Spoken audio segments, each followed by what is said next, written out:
Supreme court की कड़ी फटकार के बाद कल स्टेट बैंक ऑफ इंडिया ने अपना सारा इलेक्टोरल बॉन्ड से रिलेटेड जो भी डेटा था, जो भी इंफॉर्मेशन थी, जितना सुप्रीम कोर्ट ने बोला था, वो सब इलेक्शन कमीशन को दे दिया है। इलेक्शन कमीशन ने एक ट्वीट के जरिए बता दिया कि हमें एसबीआई से 5:30 बजे तक ये सारा डेटा मिल चुका है। लेकिन सरकार के पास अब भी एक आखिरी दांव बचा है, जिसके जरिए वो इस इंफॉर्मेशन को इलेक्शन कमीशन की वेबसाइट पे पब्लिश करवाने से रोक सकती है। और ये आखिरी दांव है 143। आशिकों की भाषा में 143 का मतलब आई लव यू समझा जाता है, लेकिन यहाँ पर प्यार मोहब्बत के बजाय लॉ और फैक्ट्स वाली बातें हैं। सुप्रीम कोर्ट की बार एसोसिएशन के प्रेसिडेंट हैं सीनियर एडवोकेट आदित्य अग्रवाला। तो अग्रवाला साहब ने राष्ट्रपति द्रौपदी मुर्मू को एक चिट्ठी लिखी है। उस चिट्ठी में उन्होंने आग्रह किया है कि महोदया, इलेक्टोरल बॉन्ड से रिलेटेड जो भी इंफॉर्मेशन इलेक्शन कमीशन की वेबसाइट के जरिए ये डिस्क्लोज होने जा रही है, कृपा करके इसको रोकिए, क्योंकि अगर इसका पूरा खुलासा हो जाता है तो इससे जो भी डोनर्स हैं, जिन्होंने पॉलिटिकल पार्टीज को फंड किया है, वो परेशान किए जाएंगे। मतलब अगर उनको बाद में अगर कोई सत्ता परिवर्तन होता है, कोई दूसरी पॉलिटिकल पार्टी पावर में आती है, तो वो उनको अपोजिशन वालों को जिन्होंने डोनेशन किया है, ये उनको परेशान करेंगे, उनके कारोबार को परेशान करेंगे, व्यक्तिगत तौर पर भी परेशान करेंगे। तो सार्वजनिक महत्व को समझते हुए आर्टिकल 143 के तहत प्रेसिडेंशियल रेफरेंस में इस पूरे मामले पर संज्ञान लीजिए। लेकिन अब सवाल यह उठता है कि क्या प्रेसिडेंशियल रेफरेंस के बाद सुप्रीम कोर्ट इलेक्शन कमीशन से यह कहेगा कि इलेक्टोरल बॉन्ड से रिलेटेड जो भी इंफॉर्मेशन है इसको अपनी वेबसाइट पर अभी पब्लिश मत करो?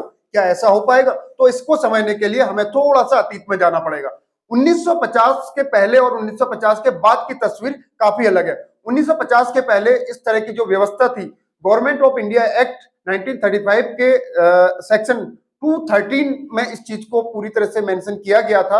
तो वहां पर क्या था कि जब गवर्नर जनरल देखता था कि कोई इस तरह का कानून या फिर कोई तथ्य से जुड़ा हुआ मामला है, पब्लिक इंपोर्टेंस का कोई मामला है, तो वहां पर उसकी ताकत, उसकी शक्तियां प्रभावी होती थी। मतलब गवर्नर जनरल बहुत ज्यादा वहां पर प्रभावी था 1950 से पहले। लेकिन 1950 के बाद आर्टिकल 143 के अंतर्गत सुप्रीम कोर्ट के पास जो पावर्स हैं वो पहले की तुलना में ज्यादा है।